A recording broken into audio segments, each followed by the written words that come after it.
എല്ലാവർക്കും ഇന്നറിയാൻ ന്യൂസ് കേരളയിലേക്ക് സ്വാഗതം. നവരാത്രിയുടെ 4ാമത്തെ ദിവസമാണ് ഇന്ന്. ഓരോ ദിവസമായി നമുക്ക് ചിന്തിച്ചാൽ ദുർഗയുടെ 9 പെൺഭാവങ്ങൾ. 1ാമത്തെ പെൺഭാവം ശൈലപുത്രി, ദൃഢതയുള്ളൊരു മകളായിട്ട് ജനിച്ചു.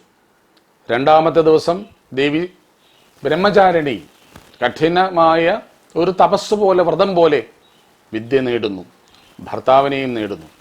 3ാമത്തെ ദിവസം ദേവി വിവാഹത്തിൻ്റെ അതിശ്രേഷ്ഠമായ ദിനത്തിലേക്ക്, ചന്ദ്രാഖണ്ഡാഭാവത്തിലേക്ക് പ്രവേശിക്കുന്നു. ഇന്ന് കൂഷ്മാണ്ഡ എന്ന പേരിലാണ് ദേവി അറിയപ്പെടുന്നത്.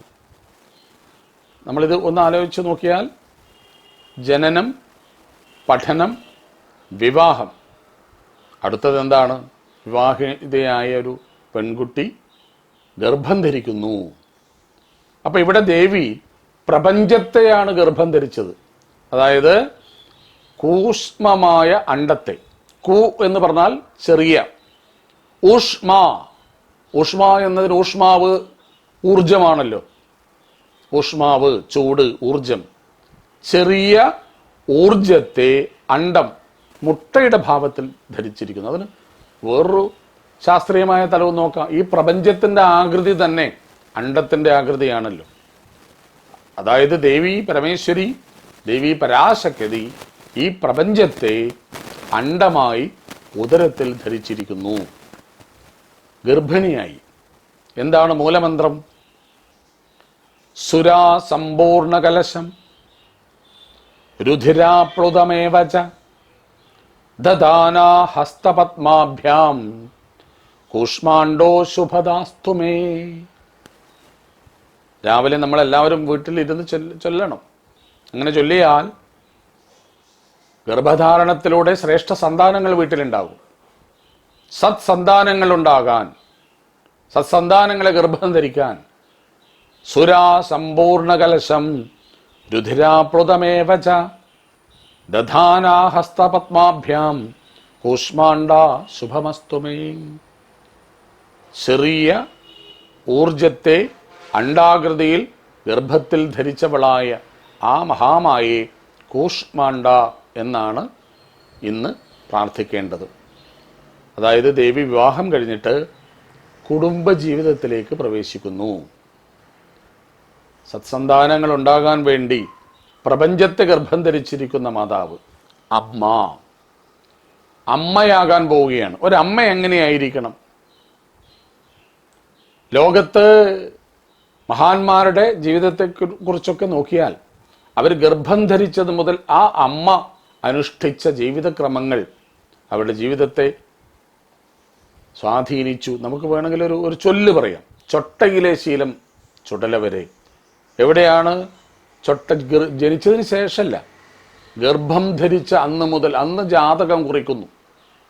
അതുകൊണ്ടാണ് അസുരന്റെ മകനായിട്ടും അസുരകുലത്തിൽ പിറന്നിട്ടും പ്രഹ്ലാദൻ ഏറ്റവും വലിയ ഭക്തനാവാൻ കാരണം അമ്മ കയാതുവിൻ്റെ വയറ്റിൽ കഴിയുന്ന സമയത്താണ് നാരദ മഹർഷി വേദാന്ത കാര്യങ്ങളൊക്കെ ഉദരത്തിലുള്ള പ്രഹ്ലാദന് വേണ്ടി പഠിപ്പിച്ചു കൊടുക്കുന്നത്. അനേകം പഠനങ്ങൾ ഈ വിഷയത്തിൽ നടന്നിട്ടുണ്ട്. അതുകൊണ്ട് അത്യന്തം ശ്രേഷ്ഠമായ ഗർഭകാലത്തെ പരിപാവനമാക്കാൻ, സത്സന്താനങ്ങളുണ്ടാകാൻ, ശ്രേഷ്ഠരായ നല്ല മക്കളുണ്ടാകാൻ, അവരുടെ ഭാഷ, അവരുടെ സ്വഭാവം, അവരുടെ സംസ്കാരം, ഇതൊക്കെ നമുക്കറിയാം. ഒരു ഗർഭസ്ഥ ശിശു ഭ്രൂണാവസ്ഥയിലുണ്ടാകുമ്പോൾ ആദ്യമുണ്ടാകുന്ന അവയവം തലച്ചോറാണ്. ഈശ്വരൻ്റെ ഓരോ മായാവിലാസങ്ങൾ നോക്കണം. തലച്ചോറ്, അതിനുശേഷം ഹൃദയമാണ് ഉണ്ടാവുക. അപ്പോൾ ധിയോ യോനഃ പ്രചോദയാത്, ആ തലച്ചോറിലേക്ക്, കുഞ്ഞു തലച്ചോറിലേക്ക് അപാരമായ ജ്ഞാനം അമ്മയിലൂടെയാണ് അനുഭവിക്കുക, അറിയുക. അപ്പൊ ഗർഭം ധരിച്ച കൂഷ്മാണ്ഡാഭാവത്തിലുള്ള ആ ജഗജനനി, അതുകൊണ്ടാണ് ദേവിക്ക് ജഗജനനി, ഈ ലോകത്തിൻ്റെ മുഴുവൻ അമ്മ എന്ന് പേരുണ്ടായത്. ശ്രീനാരായണ ഗുരു ഇതിനെക്കുറിച്ച് പറഞ്ഞത്, ചാരിത്രശുദ്ധിയാകുന്ന ഗുണത്തോടൊത്തു ചേർന്നീടിൽ ഗൃഹനായികയെക്കാളും വലുതെന്തെന്നു ചിന്തിച്ചാൽ. അപ്പൊ കുടുംബജീവിതത്തിലേക്ക് കടക്കുന്ന സ്ത്രീ ചാരിത്രശുദ്ധിയോടുകൂടി, പാർവതീദേവി അത് കൂഷ്മാണ്ഡാഭാവത്തിൽ നമ്മളെ പഠിപ്പിക്കുകയാണ്. ഗൃഹസ്ഥാശ്രമത്തിൻ്റെ സമ്പൂർണമായ ഒരു ധർമ്മം. ഗൃഹമേവ ഗൃഹസ്ഥാനം. ഗൃഹസ്ഥാശ്രമത്തെ പറ്റിയുള്ള ഒരു ശ്ലോകമാണ്. ഗൃഹമേവ ഗൃഹസ്ഥാനാം സുസമ അഹിതചേതസാം ശാന്താപം കൃതി ദോഷാണാം വിജന വനഭൂമയ. വലിയ തത്വമുള്ള ഒരു ശ്ലോകമാണ്. സൽക്കർമ്മങ്ങൾ കേൾക്കണം, വായിക്കണം. അപ്പോഴാണ് പോസിറ്റീവ് തിങ്കിങ് ഉണ്ടാവുക. സുഖപ്രസവമുണ്ടാകാൻ താമസിക്കുന്ന ഇടം സുന്ദരമായിരിക്കണം.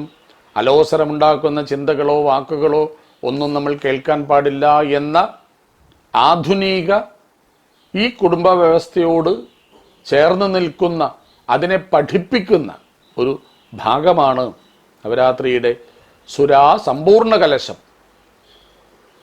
രുധിരാപ്ലുതമേവച്ച ദധാനാം ഹസ്തപത്മാഭ്യാം. കയ്യിൽ താമരയൊക്കെ എഴുതി കൂഷ്മാണ്ഡാഭാവത്തിലുള്ള വിവാഹം കഴിഞ്ഞ് കുടുംബജീവിതത്തിലേക്ക് പോകുന്ന ദേവി നവരാത്രിയുടെ 4ാമത്തെ ദിവസത്തെ ആ ദേവിയുടെ സൂര്യഭാവമാണ്. വാഹനം സിംഹമാണ്. ദേവിക്കന്ന് 8 കൈകളോടുകൂടിയാണ്. 8 കൈകളിലുള്ള ദിവ്യമായ ആയുധങ്ങളുണ്ട്. അത് ആ ഓരോ ആയുധത്തിൻ്റെയും ചര്യകളുണ്ട്. അപ്പോൾ ഗർഭകാലം ദേവി ആരെയാണ് ഗർഭത്തിൽ ധരിച്ചിരിക്കുന്നത്, ആ ലോകശ്രേഷ്ഠനായ ആ മകൻ എപ്രകാരം ഇത്രയും ശ്രേഷ്ഠതയിലേക്ക് പോകുന്നു, ഇതെല്ലാമാണ് ദേവിയുടെ 4ാം ഭാവമായ നവരാത്രിയുടെ നവദുർഗാ സങ്കല്പങ്ങളിൽ 9 പെൺഭാവങ്ങളിൽ 4ാമത്തെ ഭാവം ദേവി കൂഷ്മാണ്ഡാഭാവത്തിലാണ്. അടുത്ത 5ാമത്തെ ദിവസമാണ് സ്കന്ദമാത. ആ ഭാഗം നമുക്ക് നാളെ പറയാം. എല്ലാവർക്കും എൻ്റെ നമസ്കാരം.